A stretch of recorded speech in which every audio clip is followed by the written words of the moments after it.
much, Gary.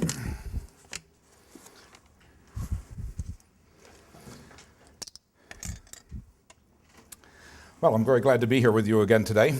See some familiar faces in the audience. We've been hearing a lot about intelligent design lately, a movement against the theory of evolution. This movement is happening almost exclusively in the United States, and much of the rest of the world is looking on with either amusement or horror. What is going on here? Is this a religious movement or a political movement? First of all, what does intelligent design claim? It says in essence the following: there are some phenomena that have not yet been explained, and especially that ID adherents personally cannot imagine being explained. And therefore, there must be a supernatural designer at work. This formulation of intelligent design is thus a non sequitur. It is an argument of personal inability to understand. Ideists attack evolution, saying it can't explain certain things. They ignore that evolution does explain a great deal. The amazing similarities in our bodies with those of apes and many other mammals. Amazing consistency with the blood of other mammals. Amazing relationships in the development of the embryo with other vertebrates. Wonderful explanations of the time frame for earlier life forms on our planet.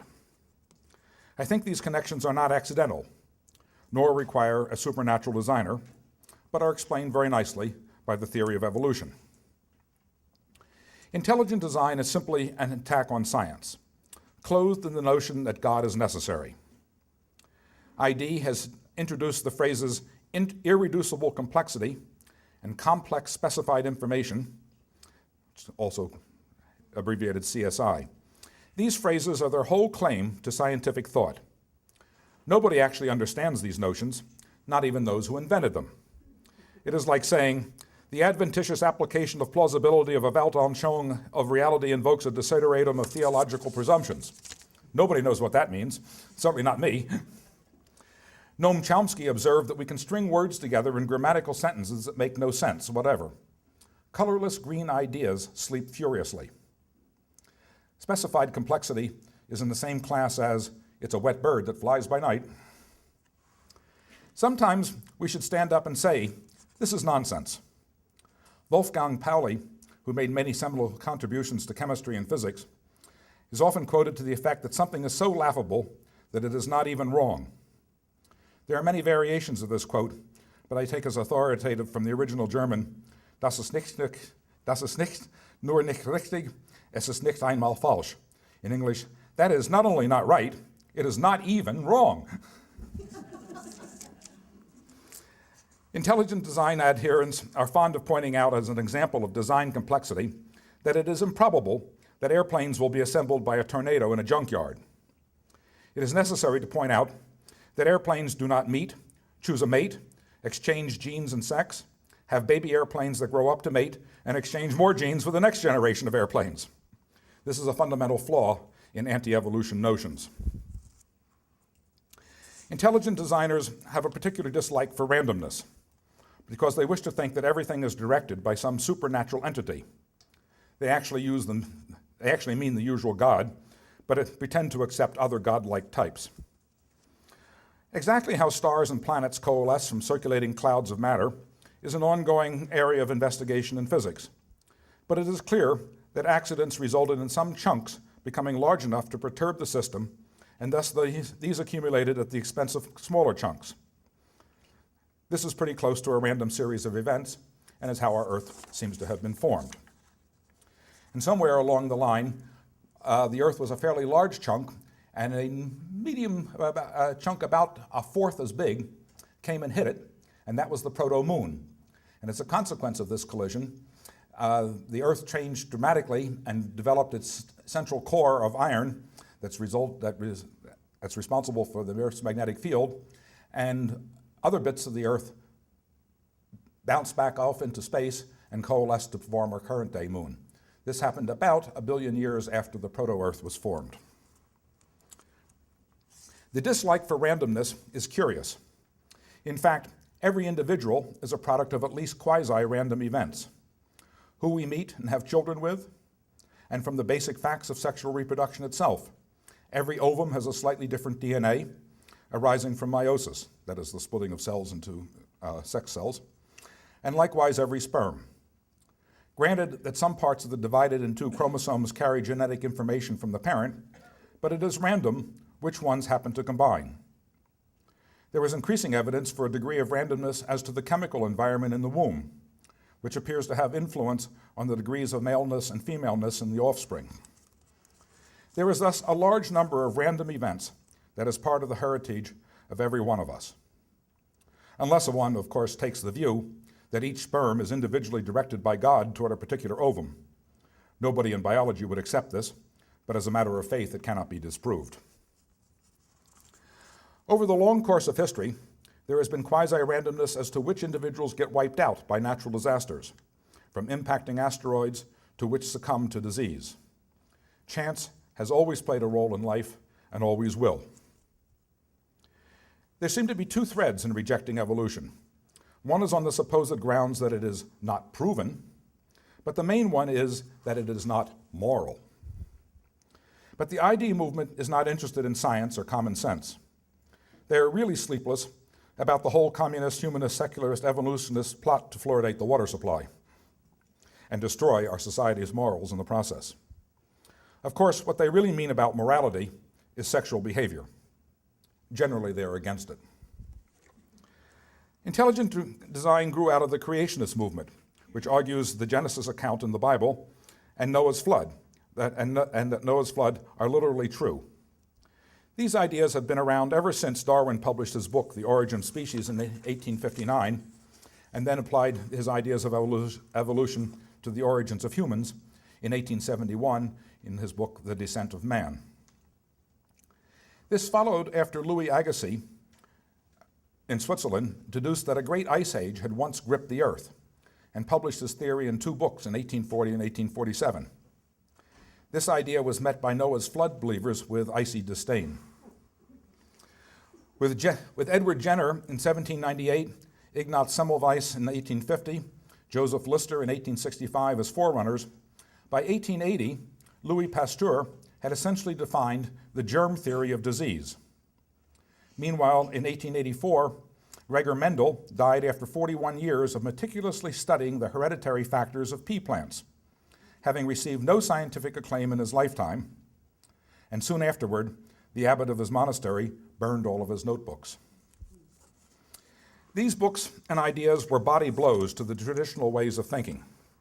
An alternative to the Great Flood, mankind related to animals, and arising out of natural processes. Wasn't life and death and disease the province of God? And why should naturally occurring microbes that we can't even see be involved? It is interesting that most well-off people in the 18th and 19th centuries always slept in a semi-seated position. The prevailing notion was that sickness arose from various miasmas carried by air that afflicted sleepers during the night, or there was an imbalance in the body's humors, which might be repaired by blood leaching. Although many pastors and priests railed against the germ theory of disease as usurping God's power, it is interesting that they pretty quickly lost traction. Although my father remembered his preacher railing against baby carriages as the work of the devil because it was mother's arms that were meant to carry babies. A few years later, he left that church. It is interesting that pragmatism, that is, understanding how to avoid disease, quickly came to supplant religious doctrine. In our times, personal freedom for birth control has also won out over priests' claim of authority. What did our founding fathers believe? Deism was the dominant theology among intellectuals in the English-speaking world at that time. Deists believed that the existence of creation presupposed a creator. They had no confidence that mystical revelation would provide answers, and they thought that reason was the only dependable guide. Deism generally embraced the belief that God can be known only through the use of reason in examining nature, and that God created the universe, but since creation has not intervened in its operation. Therefore, most deists regarded prayer as a waste of time. Deism was thus not Christian in the evangelical sense. But George Washington, Thomas Jefferson, James Madison, Benjamin Franklin, John Adams, Patrick Henry were deists and made various accommodations to the established churches of their time. The key men of the Revolutionary War era were well-read and fully aware of the repressive role that the established churches had played on individual thought and on science and natural philosophy. They knew about the Spanish Inquisition, the persecution of Galileo, and they were attracted to the ideas of the Enlightenment, the view that rational thought, careful observation of nature, would reveal knowledge, as well as truth and justice. They embraced the idea that there was an objective, material world that could be understood, and that understanding it would empower men and nations, and maybe even free men from ancient curses. They did not think very much about freeing women. But this spirit of free inquiry did produce a backlash. What historians call the First Great Awakening was an insistence on religious piety that came to the American colonies between the 1730s and the 1770s. It was an evangelical upsurge among Protestant cultures to counteract the currents of the Age of Enlightenment and to reaffirm the view that being truly religious meant trusting the heart rather than the head, prizing feeling more than thinking, and relying on biblical revelation rather than human observations, and thought based on science and evidence. I'd like to note that trusting the heart is an artifact of language. It stems from biblical times when people had not the vaguest idea what the brain was for. Egyptians in mummifications discarded it and believed the heart was responsible for emotions. Wearing the wedding ring on the fourth finger of the left hand was thought to connect directly to the heart. Books written 2,000 years ago got most things wrong. It is also noteworthy that this time of religious piety did not result in references in our Constitution to either God or to Jesus. But our founding fathers were surely elites. They were intellectuals. They were well-read in classical books and ideas. Benjamin Franklin was the most respected scientist of his day for his discoveries in electricity. And these men were concerned about morals and civil society. But they did not put the Ten Commandments into our Constitution. This is significant when we hear of original intent. The Second Great Awakening was in the 1830 to 1870 period. This is when utopian societies like the Shakers flourished, and when John Wesley started the Methodist Church, when Joseph Smith started the Latter-day Saints, or Mormons, in about 1830, when Mary Baker Eddy in 1866 started the Christian Science Church, when Charles Russell, about 1872, founded Jehovah's Witnesses. Christian scientists specifically rejected the germ theory of disease. Baptists specifically rejected the authority of the Pope and endorsed a theory about water. It is easy to imagine how these arose from the great upheaval of thought that arose from Agassiz, Darwin, and Pasteur. It is not so easy to see why we are in the Fourth Great Awakening, the Great Darkening as I see it. Intelligent design is a peculiar concept. It is rooted in biblicalism, but strangely divorced from it. For example, Christian evangelical churches are in a dilemma. Although initially attracted to a view that attacks evolution, evangelicals notice that intelligent design does not support the Genesis accounts of creation and Noah's flood. Intelligent design thus takes momentum away from the traditional criticisms of evolution. Fundamentalists are aware that the flood myth is vulnerable to serious scientific critiques. Evangelicals are uncomfortable that intelligent design never mentions Jesus Christ, the core of their faith and salvation, and ID only mentions an intelligent designer rather than God.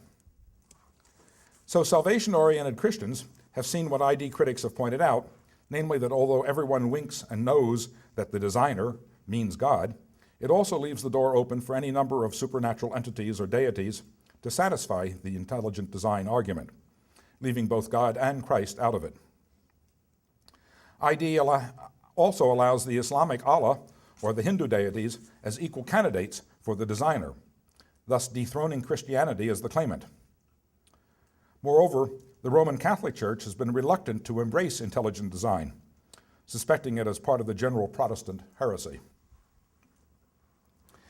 Intelligent design is not actually about intelligence. It is a retro movement to a God that does all things and mystery, and throwing up our hands as to humans' ability to understand the natural world. But it is born of insecurity, a statement of fear, a statement of superstition, that only by believing in the right God do we survive as a society and a country. We recognize that some people are addicted to such beliefs and need them. According to polls, 63% of us Americans prefer to believe in the talking snake in the Genesis myth than in evolution. I mean, if I told you that a snake came up to me in my garden and started talking in fine Aramaic, and that what he was about to say would determine the entire future of the human race, would you believe me? But if I told you this was written in a book 2,000 years ago, does it make it more believable? I mean, snakes can't even pronounce Yiddish properly. We have this notion that there are alternative ways of knowing. The human brain is an astonishing thing because it fools us as often as it informs us. To be on guard against being fooled, we always have to ask, does this make sense?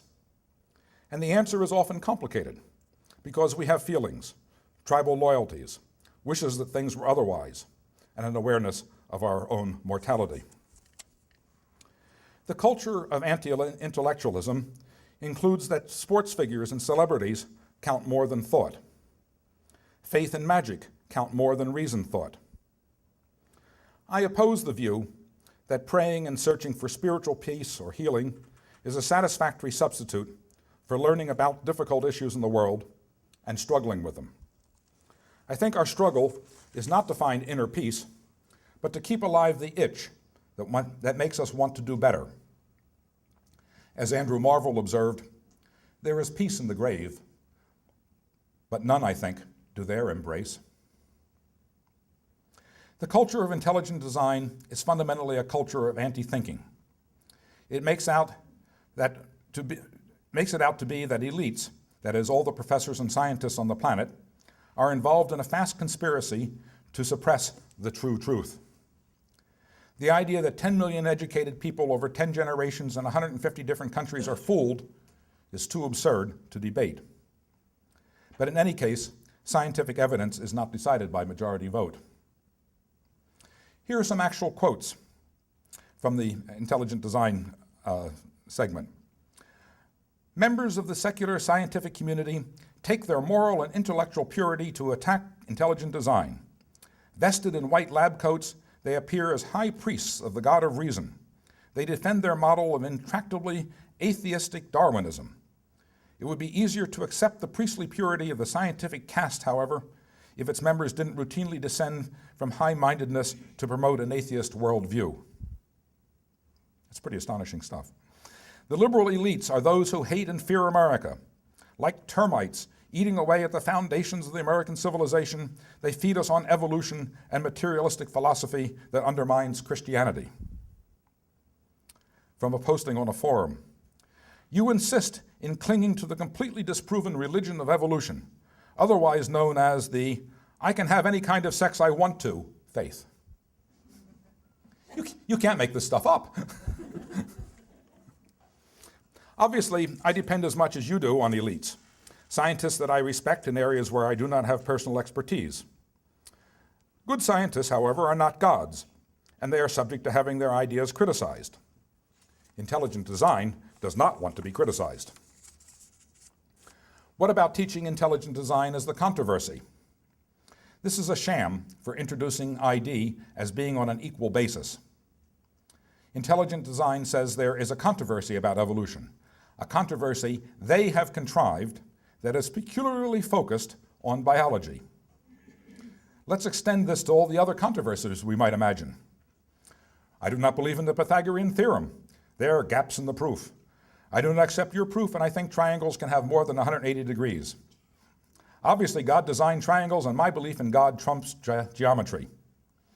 This controversy will certainly help all students who fail the geometry tests. I do not believe in gravity. We accept that gravity makes apples on Earth fall, but it is angels that push the planets around. Saying otherwise is merely circular reasoning. Teach the controversy. Why are students required to believe in atoms and molecules? There's not a single mention of them in the Bible, nor in the Declaration of Independence. Electrons and atomic forces promote atheism and moral relativism in the public schools. Teach the controversy. I've never been confident about airplanes staying up. Some say that it is due to secular engineering. NASA and Boeing engineers are of the elite. Who would believe them? I suspect pixies. Teach the controversy. Well, I have opinions on rose bushes too, and you can see where this is going. Intelligent design has the notion of God as the divine meddler. He or she sets up a universe, gets many things wrong, leading to extinctions of species, and then twiddles with the design to give us back pain. I mean, after all this tweaking over several million years, it seems that an unintelligent designer dominates. The Creator got a lot of it wrong. The evangelical believer community continue to believe that God will change his mind if we show sufficient obeisance. This is the God of constant meddling, depending on whether he or she likes you.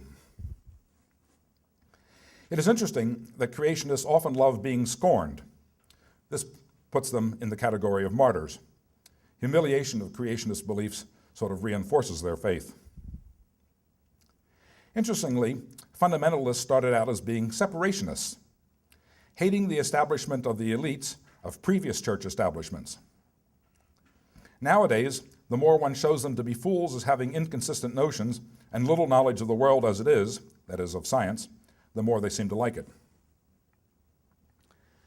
Education of our kids is a wonderful thing.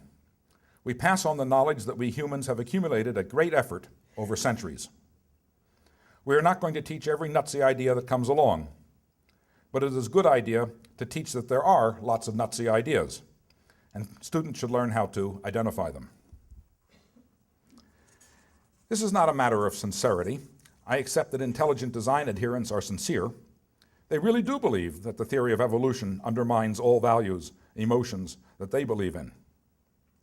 And they hate that us non-believers actually lead rather dull lives, similar to their own. There is a theory of righteousness.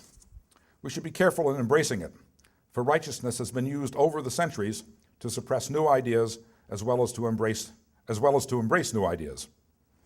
Righteousness was used both to justify slavery and to oppose it, to keep the vote restricted to property-owning males and to keep women from voting. Self-righteousness is now the problem. Is there an American Judeo-Christian verity about these questions? Not at all. Muslims devoted to the Quran equally reject evolution. The preference for faith-based government and missionaryism for one particular view crosses all boundaries. In all times, priests, pastors, mullahs, ayatollahs, and preachers have tried to capture the power of government to promote their own agendas. But the issue about intelligent design is not just a matter of personal belief. It is a question of public policy. Is intelligent design a good idea to promote, or does it repress scientific and humanistic inquiry? I recently tutored a student in chemistry, and there are complex ideas about molecular orbitals. But I think the important point is that there are complex ideas, and we can't ignore them by saying, God did it. Personal belief in astrology is neither a good basis for international relations nor for family finances. Public displays of religiosity and piety are about power, not about spiritualness or social responsibility. Personal beliefs and good public policy are not necessarily one and the same. I asked at the beginning whether intelligent design is a political or religious theory. The intelligent designers have answered this. It is political. Their goals are set out in their infamous wedge strategy document that was leaked in 1999, and they have been supported by more than $130 million since then.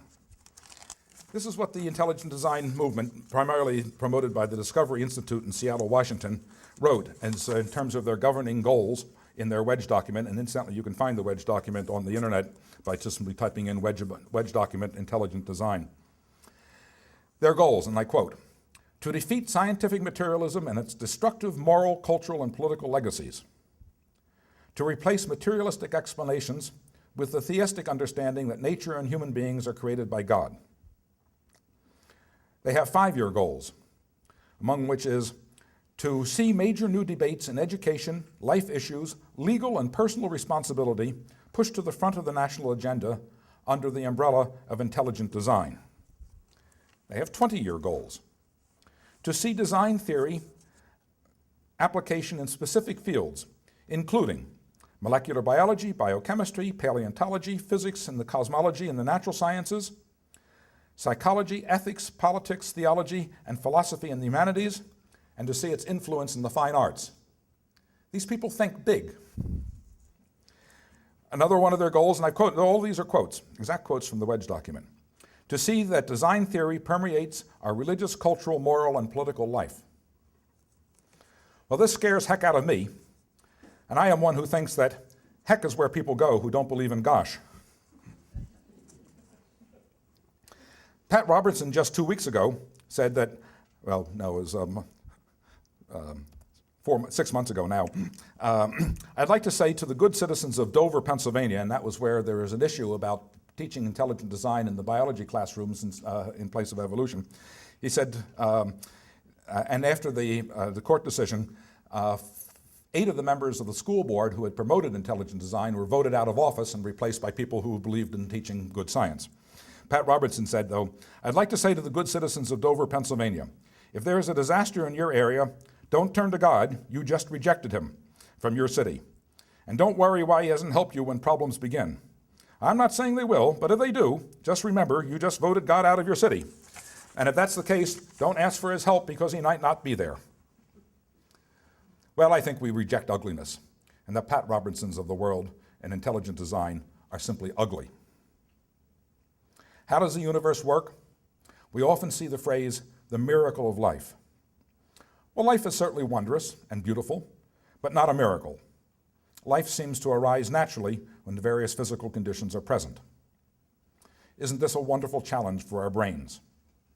How do we fit into it? This is a good question. And that's why I consider myself a seeker and a scientist.